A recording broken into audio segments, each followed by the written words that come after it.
Vamos a trabajar un tema desde una experiencia muy bonita que les colocaron a ustedes en su libro de seguimiento. Habla en general de construyendo nuestra casa sobre Cristo. Construyendo nuestra casa sobre Cristo. En primera instancia, ustedes como son tan biblistas, tan leedores, contempladores, meditadores de la santa palabra divina, estoy muy seguro que con solamente oír construyendo nuestra casa sobre Cristo, piensan al menos en un texto bíblico. ¿Ya? ¿Les está viendo la cabeza? Hace parte de un evangelio, el primer evangelio, ya les di una pista más. Hace parte de la primera predicación del Señor, ya tienen más pistas. Y del final de esa predicación es el Sermón del Monte. Ese evangelio es el de Mateo. ¿Cierto que se acordaban? Digan que sí, aunque sea mentiras. ¡Sí! No se acordaban. Está bien, pues, ya les recordé. Bien. Pero para iniciarlo, precisamente quisiera tomar un momento muy especial de un rey, el rey David, que en cierto instante él ve cómo está de bien colocadito, cómo está de bien organizado y dice, yo tengo que hacer algo para este rey que me ha dado la vida, que me ha dado la paz, que me ha dado las posibilidades. Un momentito, porque no quiero salirme de los temas, porque ustedes tienen otros trabajos, y entonces tengo que, mira. Segundo libro del Samuel, para que lo puedan apuntar, ya que en ese cuaderno tienen hojitas muy buenas para apuntar, y le dieron lapicero, para que usted apunte, y después entonces en su casa recuerde un poquito. Incluso si en la casa le preguntan, ¿qué estuviste aprendiendo? Y si ya se le olvidó porque se le subió el alemán a la cabeza, entonces usted pueda decir, mire, un momentito, lo que yo apunté. Segundo libro de Samuel, en el capítulo 7. ¿Ya lo encontraron? No. Yo tampoco lo encontré porque se me movió la Biblia, se me movió para otro lado. Ya, listo. Versículo 1, voy a leer rápidamente. Cuando el rey se estableció en su casa y Yahvé le concedió paz de todos sus enemigos de alrededor, dijo el rey al profeta Natán, mira, yo habito en una mansión de cedro, mientras que el arca de Dios habita en una tienda de lona. Natán respondió, anda, haz lo que te dicta el corazón, porque Yahvé está contigo. Bueno, me detengo ahí porque hay mucha cosa que hay. Es mirar bien precisamente esa conciencia que debemos de tener. Si yo tengo ya unas ciertas comodidades, si yo ya tengo algo especial en mi vida, ¿dónde tengo al Señor? ¿Cómo le estoy organizando al Señor en mi vida un lugar apropiado? Nosotros, entonces, buscamos por eso también construir templos. O nosotros, a nivel de todos los movimientos que se van dando en la iglesia, van queriendo tener lo que llaman sedes o casas de oración, o al menos oficina. Y la oficina o la sede o la casa de oración se vuelve ese lugar que atrae y que es un punto de interés para todos los demás y como de así, allí está algo que me representa, algo con lo cual estoy unido emocionalmente, algo con lo que estoy unido espiritualmente. Una casa de oración, una sede, una oficina, suscita en nosotros o motiva en nosotros dos cosas importantísimas: identidad y pertenencia. Repito, identidad y pertenencia. Pero estoy cometiendo un error. Estoy diciendo una casa de oración, una sede, una oficina. Así también es la parroquia, la iglesia, el lugar que atrae, el lugar que construimos.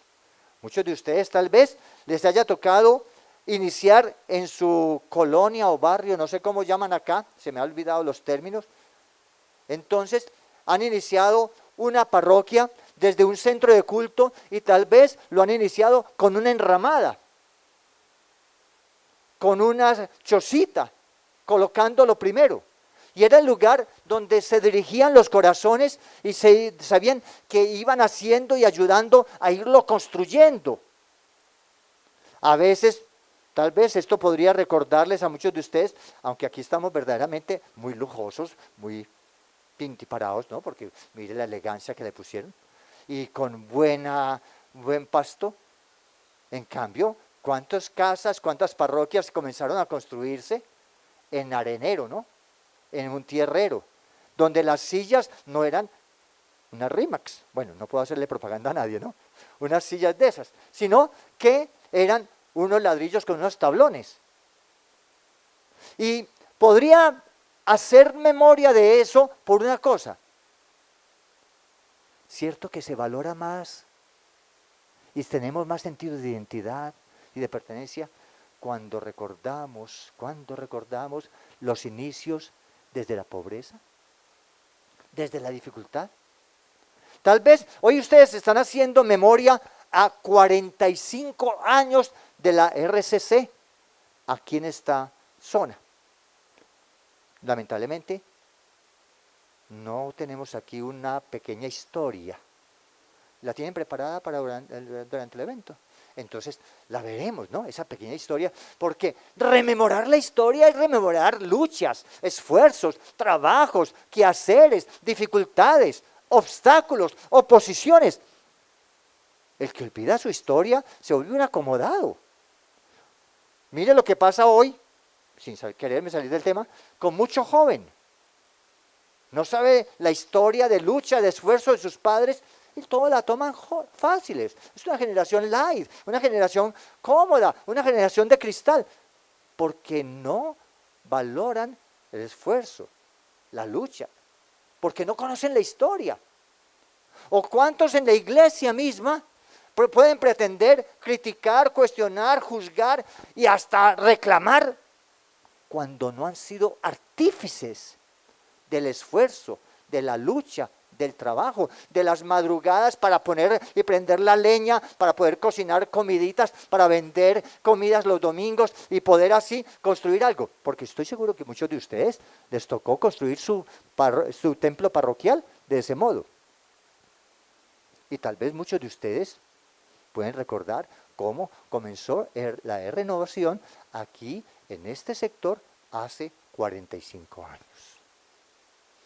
Hoy podemos tener un peligro, una tentación, y es que la podemos ver muy cómoda. Gracias a unos padrinos, gracias a unas personas que la sudaron, los demás nos sentamos muy cómodos. Y entonces lo que no nos cuesta, lo hacemos fiesta. No lo valoramos. Y nos volvemos unas rémoras, unos parásitos, que solamente llegan, chupan, exigen y se largan, y que los demás sigan arreglándose las cosas. Consiguieron unos padrinos, bendito sea Dios. Pues qué bueno, que los padrinos, ¿para qué son los padrinos? Gracias a Dios el padre Miguel les aclaró, los padrinos no son para dar la plata, son para incluso corregir, para exhortar, para mirar, para apoyar. Pero si olvidamos las raíces, si olvidamos lo que se llama experiencia fundamental, experiencia fundacional, tenemos los peligros de tergiversar toda esta bella obra. Tenemos los peligros no solamente de tergiversar, sino de volvernos parásitos que solamente venimos a chupar, a exigir, a reclamar, y después que se terminó el evento, bye bye. Veré si vuelvo, si me gustó o no me gustó, y no me pongan exigencias. Por eso es vital el sentido de identidad y pertenencia. Y entender lo que entendió David. Yo estoy habitando en una mansión de cedro, en una mansión buena. ¿Y cómo le voy a poner a Dios algo digno de Él? Algo que lo glorifique. Algo que haga que el pueblo de Dios vea su gloria y vea que Él fue el que me dio, el que me ayudó a vencer, el que me ayudó, el que me protegió, el que proveyó. Porque eso es lo que tenemos que constantemente estar recordando de Él. No lo que yo hice, no lo que hicimos los viejos, los mayores, que hicimos esto y esto, no. Lo que Dios hizo a través de nosotros y con nosotros y por nosotros y para los demás. Él llamó, proveyó, protegió, guió, santificó.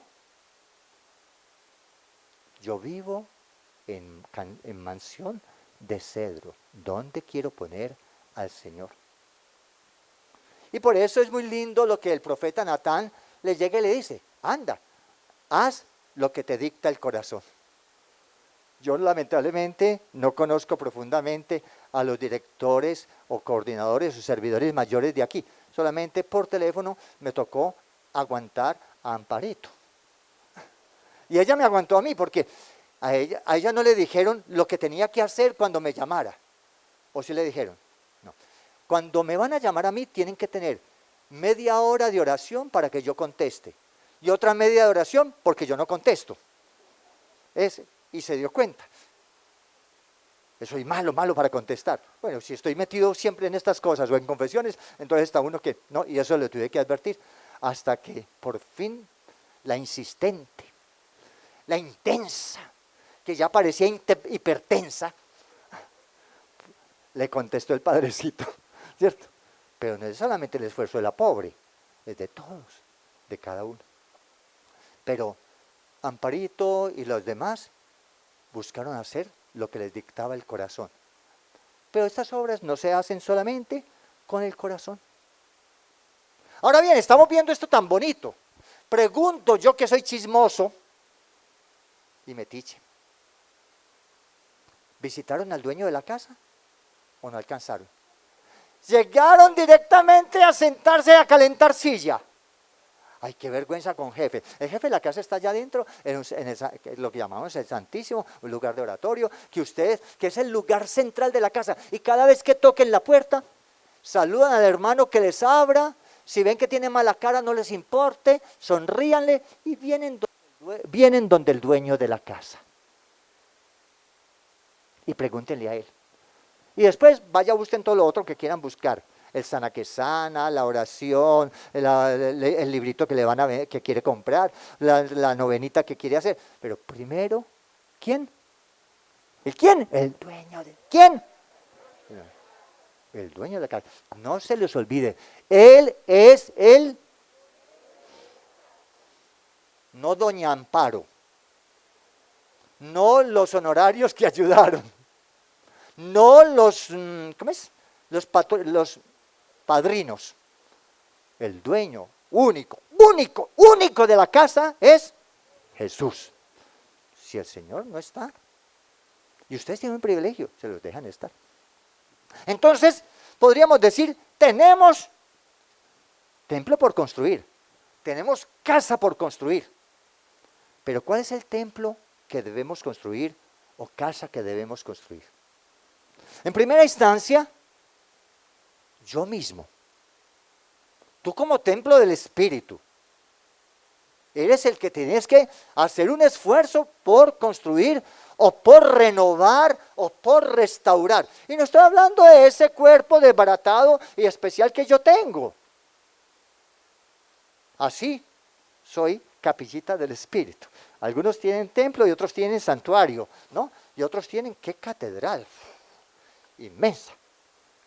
¿No? Es su personalidad, es su vida espiritual, es su vida incluso intelectual, si puedo decirlo así, en cuanto a lo que usted ha de buscar aprender para crecer, para saber estar, para saber ser iglesia, para saber responder al mundo. Hay mucha gente que simplemente se preocupa en cuanto a construcción de su yo, de ese templo del Espíritu, por la sanación espiritual o por la liberación. Y no se preocupan de formarse. Esta casa no es solamente para venir a rezar y pedir que oren por usted o para que haya evento, sino para que usted se forme. Tengan cursos bíblicos, cursos de intercesión, cursos de carismas, cursos de una cosa y de la otra, que haga que usted conozca lo que es y entienda usted lo que es y tenga mayor sentido de identidad y pertenencia. Eso es lo primero que tienes que construir. No es tanto lo primero que tienes que sanar. Eso es otra cosa, lo que tienes que sanar. Lo que tienes que construir es lo que tienes que poner de bases, de cosas que te protege, de cosas que te cuidan y que te hacen grande. Tienes que construir tu templo. Pero también tienes que construir comunidad. Construir comunidad. No eres un llanero solitario. Si mucho, un llanero con solitaria. Pero llanero solitario no. Estamos construyendo comunidad. Y la renovación carismática católica es una experiencia comunitaria. Yo me recuerdo mucho a un santo padre de aquí, de Quito, salesiano, si no estoy mal, o jesuita, no me acuerdo de los dos. ¿Cuánto reclamaba él el ser comunidad? Incluso hizo un librito, ¿no?, sobre la comunidad. Aquí. Él decía, es que tenemos que hacer comunidad. Y en toda parte que él iba, como representante de la renovación, usualmente hablaba del hacer comunidad. ¿Ustedes hacen comunidad? Este lugar ha de ser una familia permanentemente. Si no, ¿para qué le ponen títulos? Hermano tal, hermana tal. Si no están viviendo comunidad, ese título es falso. Es simplemente un título. La fraternidad, la comunidad es fraternidad. La comunidad es un sentir de misma sangre. Y nosotros como cristianos, nosotros como católicos, sabemos que nos fluye por nosotros la sangre del Cordero que nos compró a precio de sangre para ser del mismo Padre. Y por eso al comenzar también rezamos el Padre Nuestro, que nos hace reconocer, somos hermanos, pero tenemos que vivir comunidad. Repitiendo, aunque sea la primera frase o las primeras dos palabras del Papa Francisco con una carta que nos enviaba hace unos 2 años, 3 años, Fratelli tutti, todos hermanos. Y allí está el reto de cada uno. Y el que haya querido estar en este evento hoy y haya pasado esa puerta, tiene que decir que al haber pisado el territorio de esta casa de oración, se está comprometiendo a vivir y ser comunidad. Y no con la hermanita, el hermanito que me cae bien, sino con esa otra que me huele feo, que me cae gorda, que no soporto, que me fastidia y que puedo hasta incluso preguntar, ¿y esa qué hace aquí? ¿Y por qué estar aquí? Esa es hermana tuya, esa es tu hermana. Y no se puede tener celos de que a esa la escucha más al Señor y a mí menos. Cuidadito, te vuelves cainata, una caína, celando al otro. Tenemos que construir comunidad, donde el otro es importante para mí. Si no, ¿para qué tenemos esto? Se vuelve una carga horrible. Oigan, padrinos, esto se les vuelve una carga horrible. Y le comienzan a buscar, echarle la culpa a esa. O dirían, a la hermana Amparo. Y ella tendrá que cantar la canción mexicana, écheme a mí la culpa de lo que pase. ¿Cierto? No. Aquí no es buscar, echarle la culpa a Amparo, y yo no sé si esas son canas o look especial. Y buscar a punta de crítica, de burla, de rechazo, de zancadillas, que tenga más canas. No. Aquí venimos a hacer comunidad. Coinonías, pequeñas comunidades, pequeñitos grupos que se conocen, que se simpatizan, que se aman, que se cuidan, que se respetan. Y cada grupo de oración que puedan tener, entonces hace de eso comunidad. Hay un peligro, Amparo y honorables hermanos que manden aquí, los cacique Pluma Blanca y todo lo demás. El peligro de contentarse con este gentío, asamblea. La asamblea es lo más horrible que hay y el invento más tremendo y más duro que hay en la RCC. Porque es un montón de masa que no quiere más. Y en esa masa no es sino un montón de parásitos que chupan y no más. Y en esa masa aparecen otros.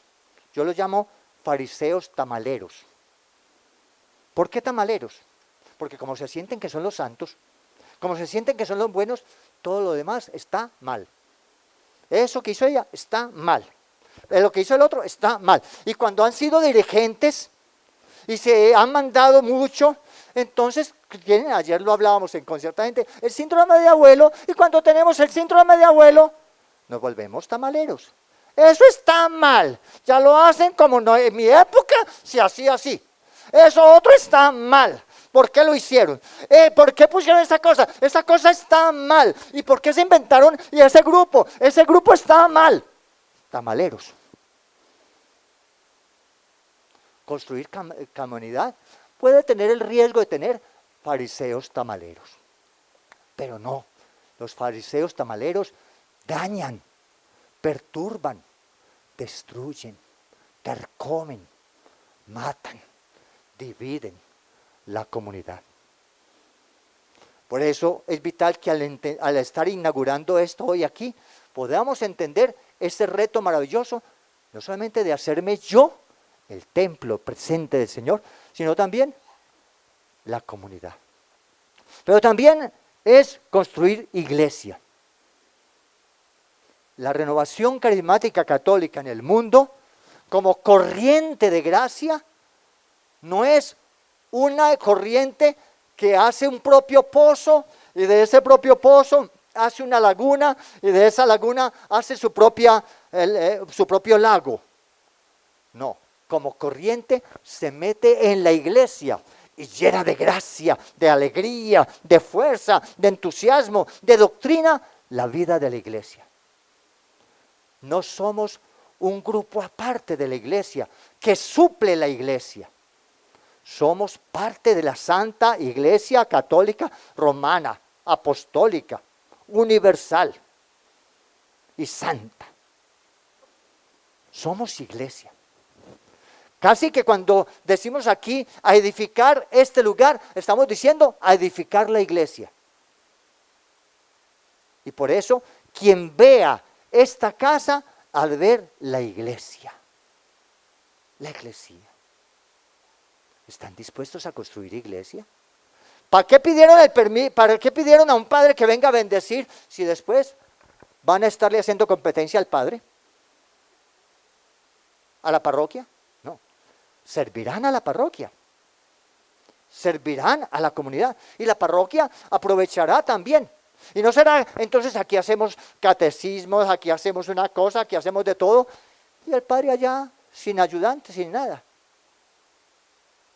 La renovación se ha caracterizado en todos estos años precisamente de ser un movimiento en la iglesia, con la iglesia y para la iglesia. Y en este tiempo sinodal es vital comprender ello. Es necesarísimo comprender eso. No somos una barca apartada de la iglesia. Estamos en la barca de Pedro. Y por eso incluso es vital que para poder construir iglesia, también los dirigentes, los servidores, estén muy atentos a la voz del pastor. A la voz del pastor a través del párroco, a la voz del pastor con el asesor diocesano, a la voz del pastor a través del obispo y a la voz del pastor con nuestro Papa Francisco. Estamos en la iglesia, somos de la iglesia y desde esta casa construimos iglesia. Pero ese templo que construimos y que quería construir David, a la vez es un templo que no es solamente un lugar bonito, sino lugar de encuentro. Lugar de encuentro. Un templo de todos y para todos. Una casa de todos y para todos, como lugar de encuentro. ¿Y encuentro con quién? Encuentro con la palabra.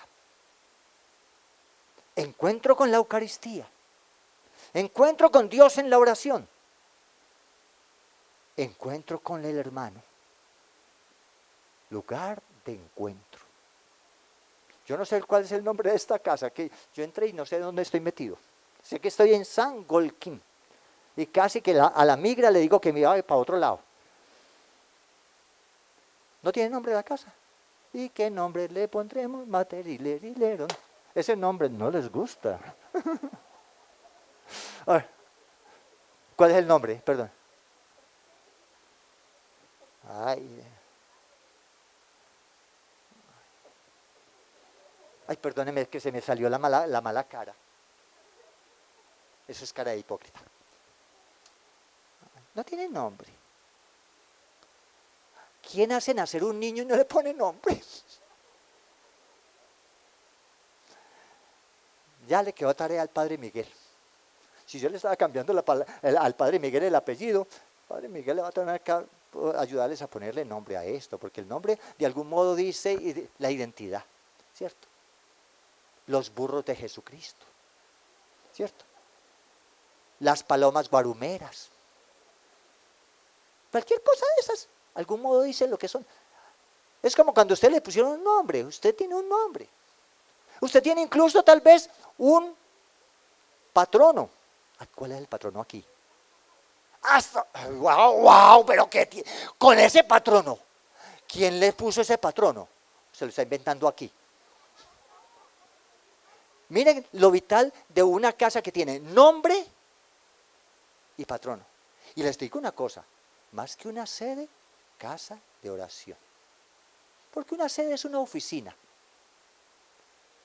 Y una casa de oración va a generar otra cosa. Voy a decir un refrán que a veces no me lo entienden mal porque hablo muy mal el español. Una casa puede herir. Un hogar puede sanar. Repito, una casa puede herir. Un hogar puede sanar. Y lo podría ya transformar en cuanto a sede. Una sede puede herir, cansar y fatigar y estresar. Pero cuando es casa que se vuelve hogar, lugar de encuentro, es lugar de sanación. Oasis de misericordia, dice el Papa Francisco. Oasis de misericordia. Así es. Yo no sé si quieren tener una oficina o un oasis de misericordia. Yo no sé si quieren tener una simple casa o un hogar donde se vive por el poder, la gracia, la luz, el amor del Espíritu, la misericordia, la salud. Me parece incluso impactante que hayan traído una imagen como herencia. Que aquella familia no haya dicho, es la imagen de mi mamá, ¿cómo la vamos a dejar? Allá no la van a cuidar, allá no la van a querer. Sino que hayan dicho, se las llevamos. Que no se apoderaron de algo que dejó su mamá, sino que dijeron, mi mamá vivía para esta casa, mi mamá vivía para esta renovación. Ella fue instrumento de la misericordia y los rayos de la misericordia pasaron a través de ella para esta gente. Por lo tanto, que esa imagen que ella amaba también se quede con ellos. Es un sentido de identidad y pertenencia. Pero vuelvo. Ay, dígame por favor la hora porque todavía tengo tiempo. Es que tengo que entretenerlos para que les dé hambre, ¿cierto? Ah, no, es por eso, no es. Entonces, ¿qué puede pasar a la hora de la verdad? ¿Tenemos templo para construir, edificar, o casa para restaurar o renovar? Las dos cosas, las tres. En realidad, nos metemos a construir, a restaurar, a renovar. La renovación es constante. El construir sí, es también algo especial. Pero entonces podría pensar y advertirles, porque un papá o un abuelo advierte a sus hijos. Moisés, como líder, advierte el horizonte. Mire lo que van a pasar. Jacob a sus hijos les advierte, miren lo que puede pasar.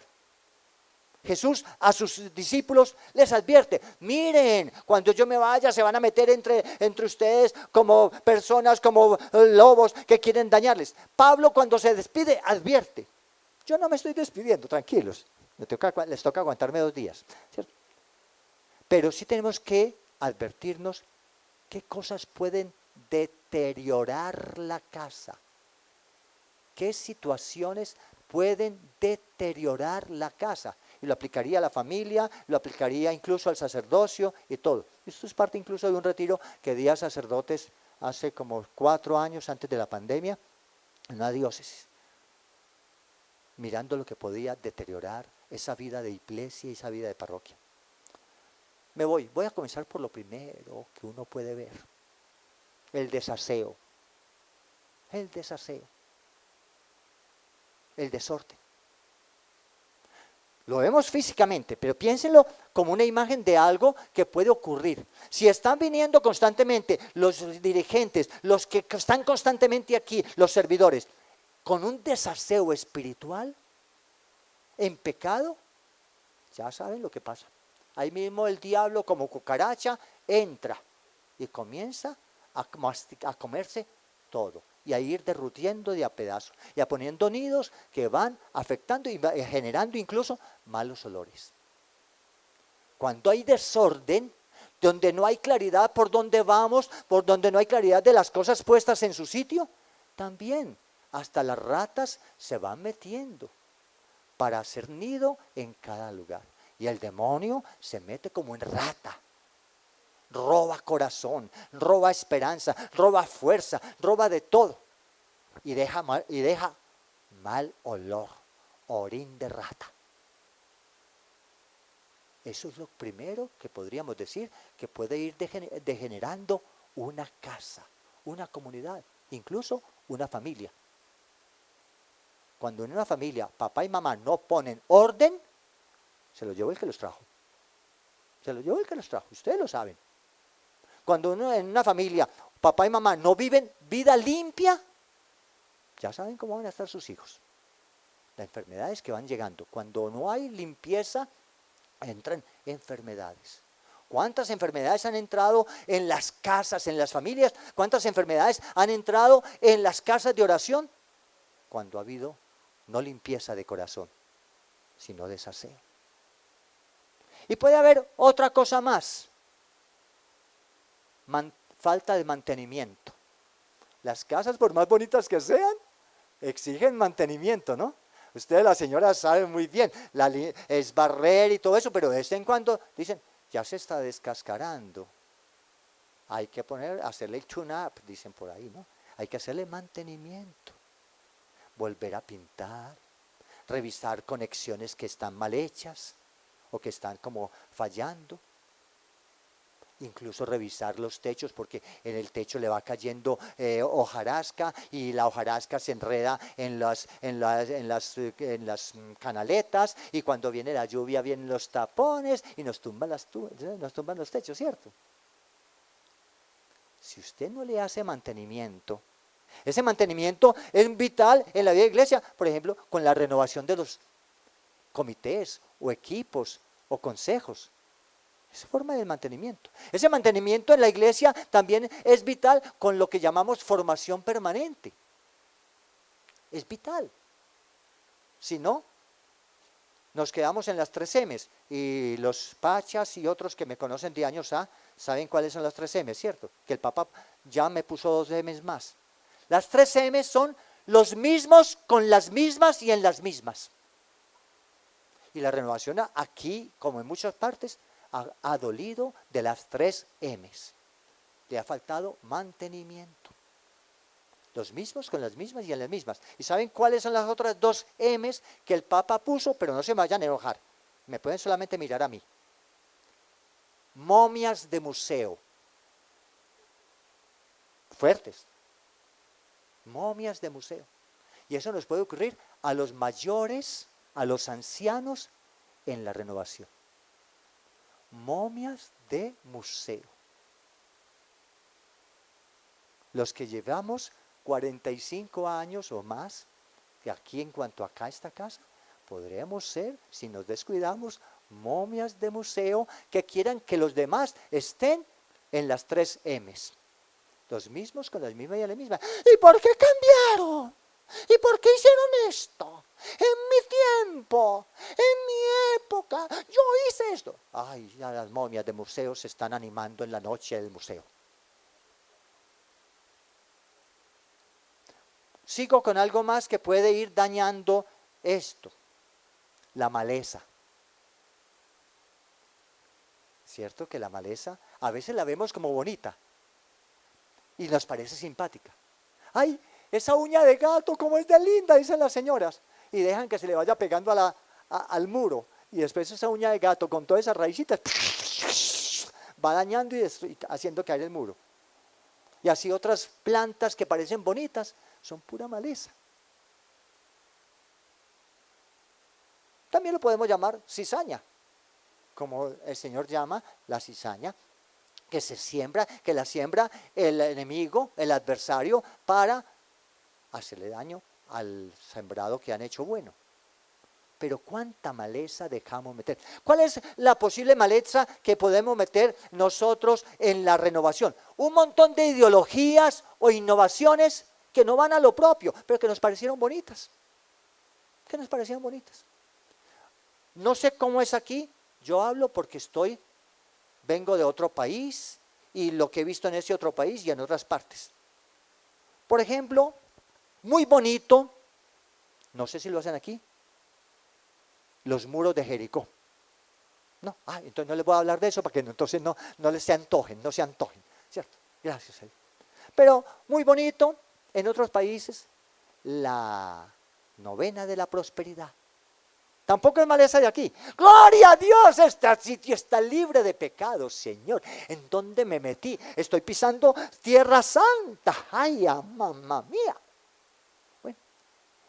Bueno, aparecerán muchas otras cosas. A veces en la renovación hay tantas cosas, las personas se van para otro lugar y copian lo que en un lugar hubo. Y ¡ay, es que esto es muy bonito! Eso es un vicio de las señoras cuando van a otras partes y ven maticas, ¿cierto? Y arrancan maticas sin darse cuenta que esas maticas no son del propio lugar. Y esas maticas después van y dañan. Como han dañado, por ejemplo, muchos lagos en muchas partes con unas maticas que son un bulbito muy bonito. Y entonces después las han tirado al laguito y eso es una plaga totalmente que le quita el aire al lago. Así también muchas personas llevan maticas de un lado al otro. Innovaciones, cosas, porque es que lo vemos muy lindo, lo vemos muy bueno. pero que no van al espíritu propio. A veces, por ejemplo, perdónenme los santos. No, perdónenme, no, porque yo cuando hablo, pico con la nariz. ¿Cuánta maleza han dejado meter en la RCC con la música? No tanto por los hermanos separados, sino por cosas raras y gestos raros que hacen.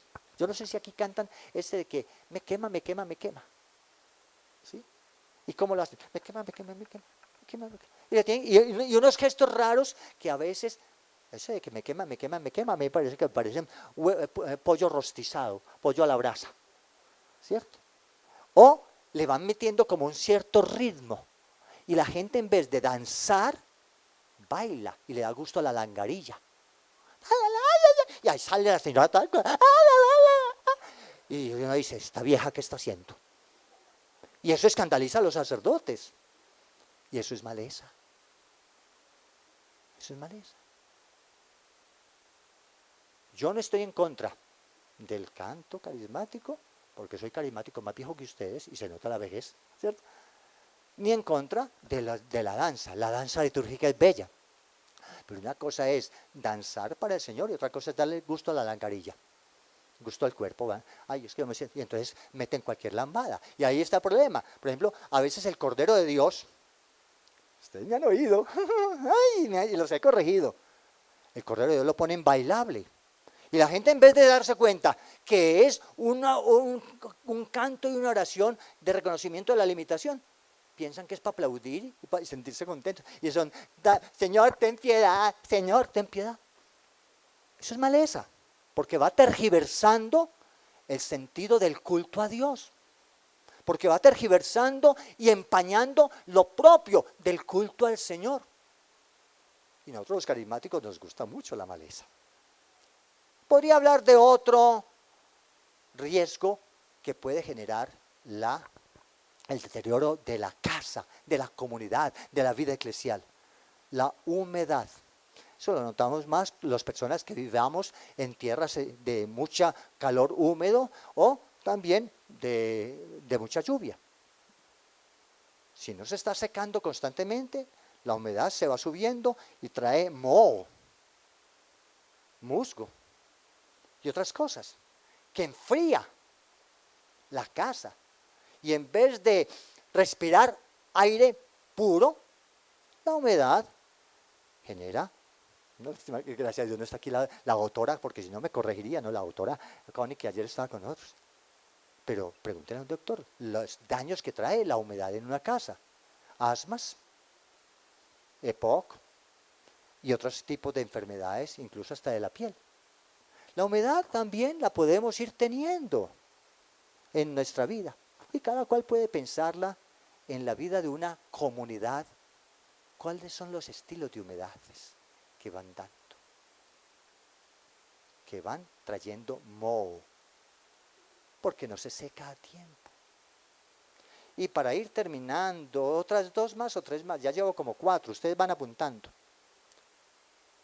El cansancio de los materiales. Eso va mucho con el mantenimiento. Los que son ingenieros aquí saben el problema de que los materiales con los que se construye se cansan.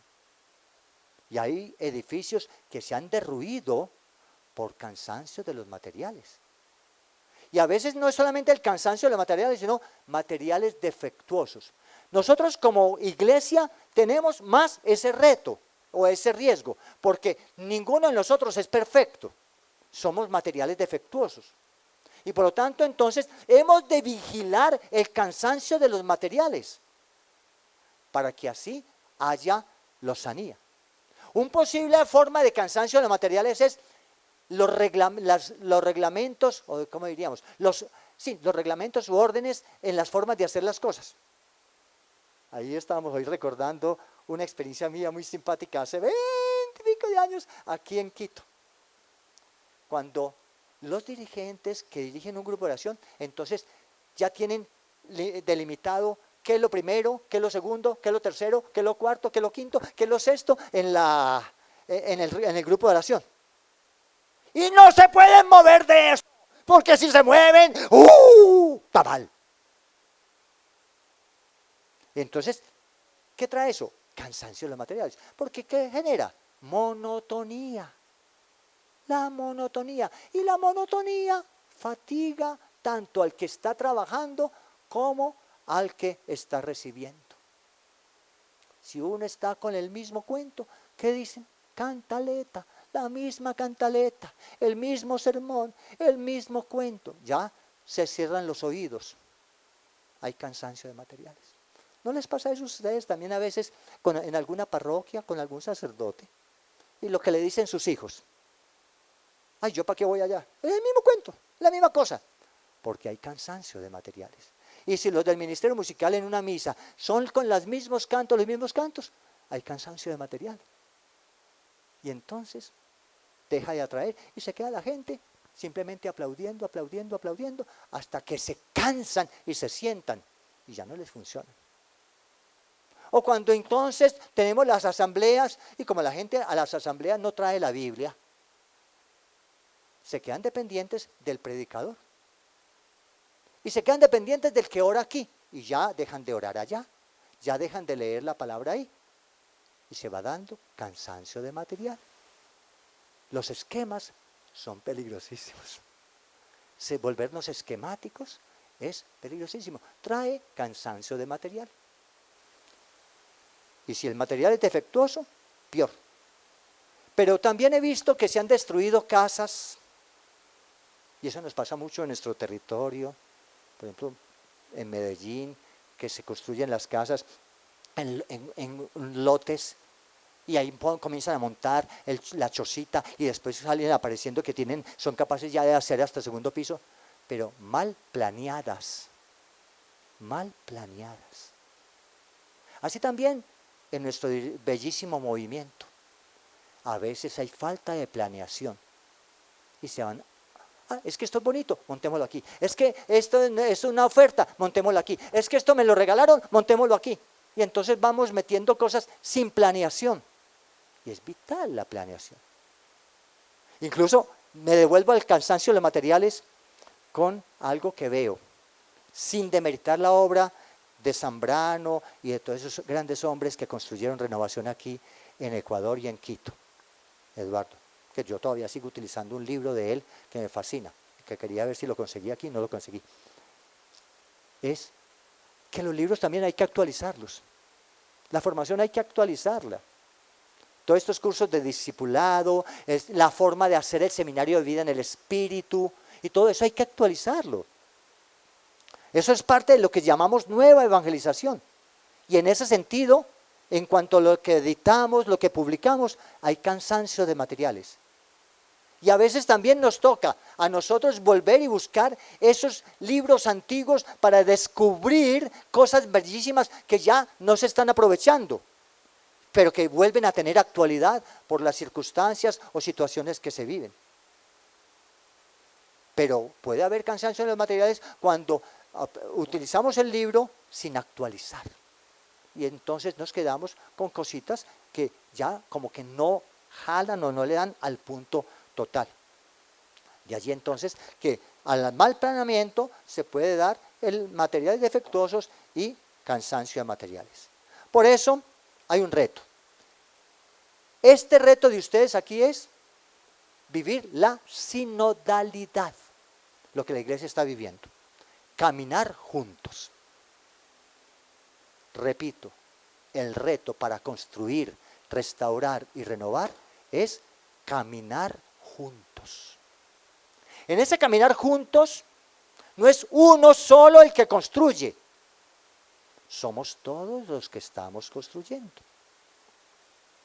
Y por lo tanto debe haber 3 palabras que el Papa nos dijo lo que quería decir sinodalidad: comunión, participación y misión. Comunión, participación y misión. Esto lo tenemos que revisar mucho.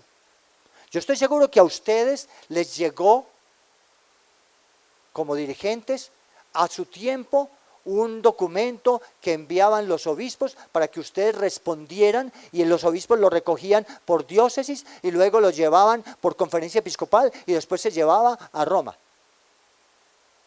donde revisábamos a la luz del Espíritu cómo estamos, donde escuchábamos y donde discerníamos para decidir. En el trabajo de renovación que ustedes tienen, es necesario vivir este espíritu de la sinodalidad para poder entonces escuchar, discernir y decidir. Y por eso, desde aquí, ya podemos ir viendo esa Jerusalén celestial maravillosa que está en el Apocalipsis, en el capítulo 21, del versículo 18 al 23, donde visualizamos la nueva comunidad plantada sobre 12 maravillosas piedras preciosas. Espíritu Santo, en el día de Pentecostés te derramaste sobre nosotros. Y entonces trajiste dones y carismas. Pero más que los dones y carismas, lo que hiciste fue ver y mostrar al mundo la nueva comunidad que vivía la alianza con el Señor. Y tú mostraste que ya no era un David, una persona, un líder, el que construía, sino Dios en nosotros, construyendo. Espíritu Santo, artífice de la perfecta comunidad, tómanos, guíanos, ilumínanos. Oh Virgen Madre, Reina de la comunidad, acompáñanos. Gloria al Padre y al Hijo y al Espíritu Santo.